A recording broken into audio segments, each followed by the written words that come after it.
साथियों जय हिंद। साथियों ये हमारी सीरीज 10 कदम सीरीज के अंतर्गत आज हम हिस्ट्री के बहुत इंपॉर्टेंट 10 क्वेश्चन पे चर्चा करेंगे।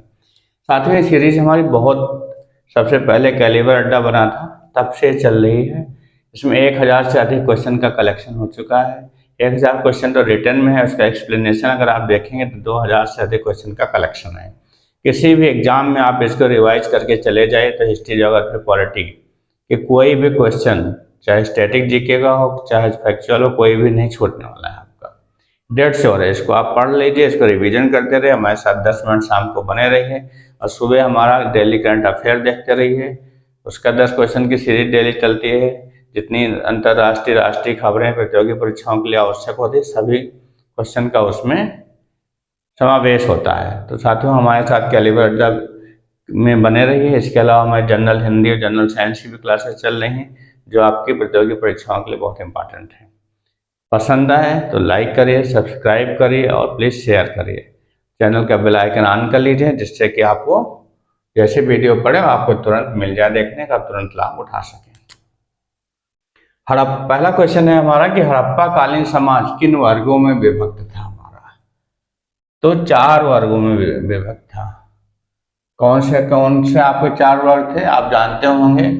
पहले व्यापारी होते थे, श्रमिक होते थे, विद्वान होते थे और कौन से होते थे? और योद्धा लोग जो लड़ाई करते थे। तो विद्वान में 4 वर्गों में विभक्त था, विद्वान, योद्धा,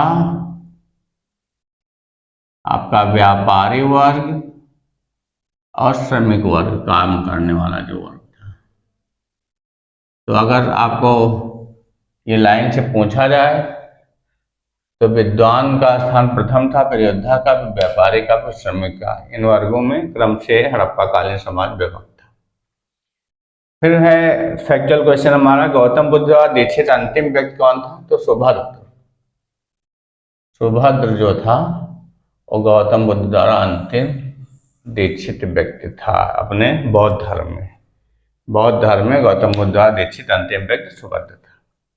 क्वेश्चन नंबर 3 है, किस संग्रहालय में सर्वाधिक कुषाणकालीन मूर्तियों का संग्रह? बहुत इंपॉर्टेंट क्वेश्चन है। कुषाणकालीन मूर्तियों संग्रह सबसे ज्यादा कहाँ है? यह मथुरा संग्रहालय में, हमारे मथुरा संग्रहालय में।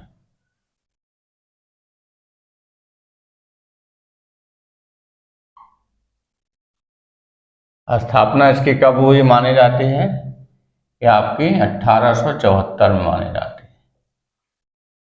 1874 में इसकी स्थापना मानी जाती है। तो ये जो है बहुत इम्पॉर्टेंट है और माना जाता है कि उस समय वहाँ का जो जिलाधिकारी था उसने इसकी स्थापना की थी।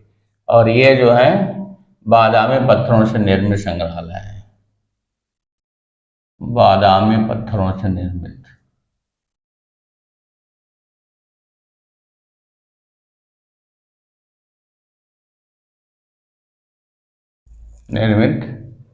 तो इसमें कुषाणकालीन मूर्तियों का बहुत अत्यधिक मात्रा में संग्रह प्राप्त होता है।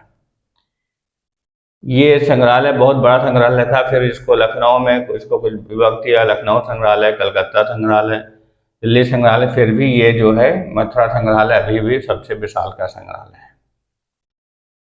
अजंता चित्रकारी की विषय वस्तु किससे संबंधित है? तो ये बौद्ध धर्म से संबंधित है। इससे बौद्ध धर्म से संबंधित है, बौद्ध धर्म से संबंधित है। और बताते हैं कि ये जो है इसमें इस समय जो है 32 गुफाएं हैं निर्मित हैं बौद्ध धर्म की। 32 गुफाएं निर्मित हैं बौद्ध धर्म की। बहुत बड़ी अजंता चित्रकारी है, बौद्ध धर्म से मेनली संबंधित है। इसमें बौद्ध धर्म से संबंधित मूर्तियों का कलेक्शन है बहुत ज़्यादा। और ये जो है इसकी खोज कब की गई थी? अजंता गुफाओं की खोज 1819 में माने जाते हैं इसकी है। तो ये बहुत पहले की, दूसरी ईसा पूर्व, दूसरी शताब्दी, सेकेंड शताब्दी ईसा पूर्व खोज हुई 1819 में। फिर क्वेश्चन है ताजमहल के वास्तुविद कौन थे। इंपॉर्टेंट क्वेश्चन है जो एग्जाम में पूछे जाते हैं। ताजमहल के वास्तुविद कौन थे? तो ये थे उस्ताद ईसा खां, बहुत फेमस वास्तुविद थे ईसा खां, और उस्ताद अहमद लाहौरी। अहमद लाहौरी, इन दोनों के नाम आप याद रखें, बहुत इंपॉर्टेंट है। ताजमहल आप जानते हैं किसकी इस्मत में बनाया गया था? किसने बनवाया था? शाहजहां ने बनवाया था, अपनी बेगम के मेमोरी में, याद में।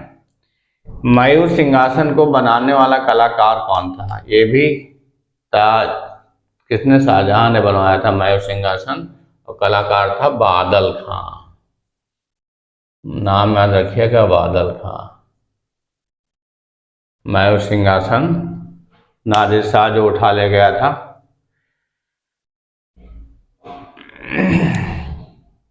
अब ये मयूर सिंहासन किसने? इसमें हीरे जड़ित थे, हीरे पन्ना वगैरह जड़ित थे, और इसको बादल खां ने बनाया था, कलाकार था। और बनवाया किसने था? शाहजहां ने बनवाया था, शाहजहां द्वारा बनवाया गया था।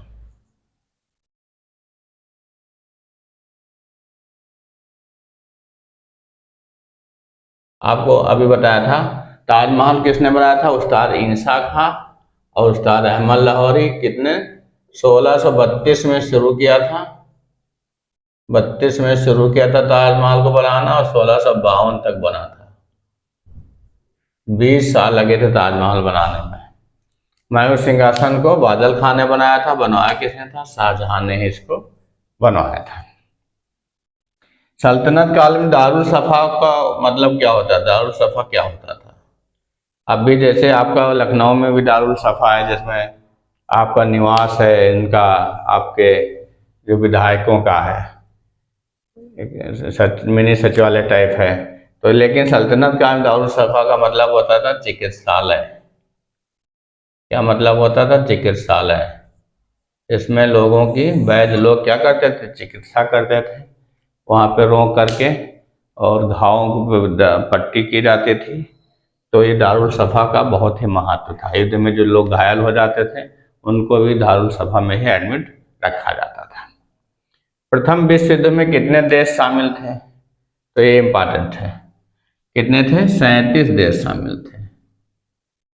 प्रथम विश्व युद्ध में कितने देश आपके शामिल थे?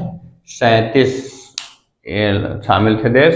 और ये कब शुरू हुआ था? 28 जुलाई 1914 को शुरू हुआ था, और 11 नवंबर आपका 1918 में खत्म हुआ था।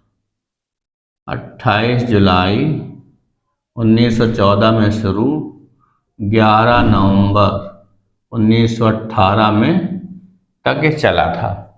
क्यों हुआ था? ऑस्ट्रिया के राजकुमार की बोस्निया में हत्या हो गई थी, इसलिए ये युद्ध शुरू हुआ था। फिर अब भी अगर इससे पूछा, आप अगर पूछा जाता कि द्वितीय विश्व युद्ध, तो द्वितीय विश्व युद्ध में कितने देश शामिल थे? द्वितीय विश्व युद्ध में इसका मेन रीजन क्या था? जर्मनी ने पोलैंड पर जो आक्रमण कर दिया था, इसलिए द्वितीय विश्व युद्ध हुआ था। इसमें 61 देश शामिल थे। और ये कब शुरू हुआ? 1 सितंबर 1939 में शुरू हुआ था, और 2 सितंबर 1945 में खत्म हुआ था।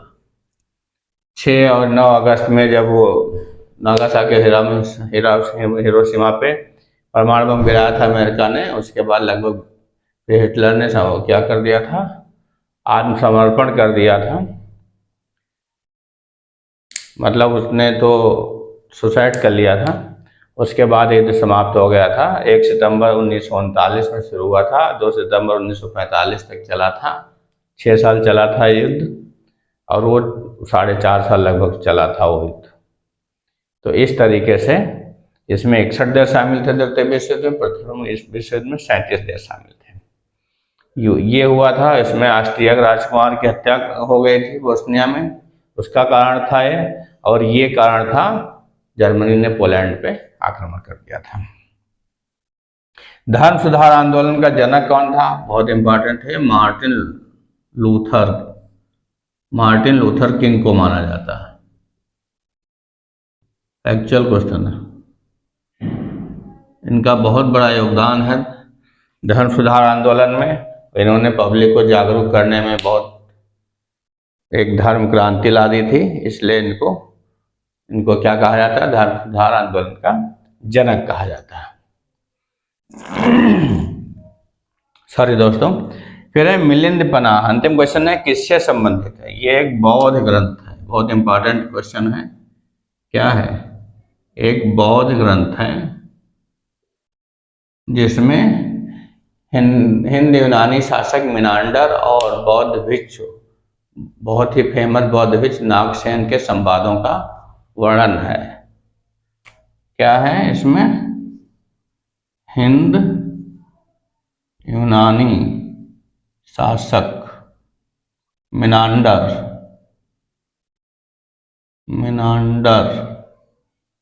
तथा बौद्ध भिक्षु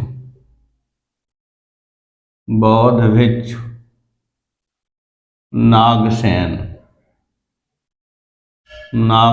के संवादों का वर्णन है। बहुत इंपॉर्टेंट ये बौद्ध ग्रंथ है। मिलिंद पनाह, पन्नाह भी कहते हैं, पन्नाह भी कहते हैं, पनोह भी कहते हैं। ये बौद्ध ग्रंथ है। तो इस प्रकार से साथियों ये हमारे 10 बहुत इंपॉर्टेंट क्वेश्चन हिस्ट्री के रहे। और अभी पैर में मोच है तो थोड़ा दिक्कत होती है ज़्यादा देर खड़े होने में, इसलिए दोस्तों ये आपका क्वेश्चन का एक्सप्लेनेशन है। इसमें कोई भी आपको डाउट्स हो तो प्लीज़ कमेंट करिएगा, हम आपकी समस्या को अवश्य आपके डाउट्स का निवारण करेंगे। साथियों कैलिबर अड्डा के साथ बने रहिए, प्लीज़ इसको शेयर अवश्य किया करिए और सब्सक्राइब तो आप कर चुके होंगे। रेगुलर आप इसको देखते रहिए और किसी भी एग्जाम में बैठ जाए 10 कदम सीरीज आप एक बार पूरी देख लीजिए, उसको रिवाइज करते रहिए। कोई भी क्वेश्चंस, ये बहुत ही इंपॉर्टेंट क्वेश्चन का कलेक्शन है। आजकल जिस टाइप के क्वेश्चन आते हैं उसी टाइप के क्वेश्चनों का पूरा कलेक्शन है। अगर आप शुरू से देखेंगे तो 102 नंबर ये वीडियो हो जाएगा। 102 वीडियो अगर आप देख के चले जाते हैं तो ये आपके सीधे सीधे 1020 क्वेश्चन हो गए, बल्कि इसके डबल क्वेश्चन का आपको फायदा मिलेगा। 2 से 2500 क्वेश्चन कलेक्शन हो गया है। तो आप इसको देख के जाइए, किसी भी एग्जाम बैठ जाए, हिस्ट्री ज्योग्राफी पॉलिटी से आप कोई भी क्वेश्चन नहीं छूटने वाला हो किसी भी वनडे एग्जाम में। और हमारा सुबह की डेली करंट अफेयर देखते रहिए, तो करंट अफेयर में आप कोई भी क्वेश्चन 30% करंट अफेयर आता, वो आपका मेजर पार्ट रहेगा स्कोरिंग करने में। तो कैलिबर अड्डा देखते रहिए, कैलिबर अड्डा को सब्सक्राइब कर लीजिए, प्लीज़ बेल आइकन ऑन कर लीजिए, जिससे समय से आपको वीडियो मिल जाए और आप उसका तुरंत लाभ उठा सकें। दोस्तों आप हमारे साथ बने रहें, हम आपके उद्देश्य पूर्ति में अवश्य सहायक होंगे, ये आपसे वादा है। जय हिंद साथियों।